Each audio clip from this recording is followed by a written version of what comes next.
name is B. Rishi. I am studying in 5th class. Telangana రాష్ట్రమంతటా ఘనంగా జరుపుకునే పండుగల్లో ఎంతో ప్రాముఖ్యత కలిగినది బోనాల పండుగ ఒకటి. ఈ పండుగను ఆషాఢ మాసంలో ప్రారంభించి శ్రావణ మాసం చివరి దాకా జరుపుకుంటారు. వర్షాలు బాగా కురవాలని, పాడి పంటలు బాగా అభివృద్ధి చెందాలని, ప్రజలంతా ఎట్లాంటి అనారోగ్యాల బారిన పడకుండా ఉండాలని అమ్మవారిని, గ్రామ దేవతలను కోరుకుంటూ జరుపుకునే పండుగ ఇది. బోనం అంటే భోజనం, దేవికి సమర్పించే నైవేద్యం. కొత్త మట్టి కుండకు పసుపు రాసి కుంకుమ బొట్టు పెట్టి వేపాకులను జడగా అల్లి కుండకు కడుతారు. పూలమాల కూడా కడుతారు.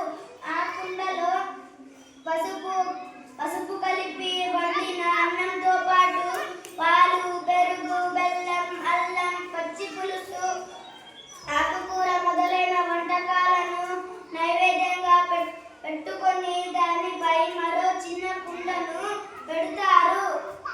ఈ చిన్న కుండపై మట్టి కంచుడు ఉంచి అందులో నూనె పోసి దీపం వెలిగిస్తారు. డప్పులతో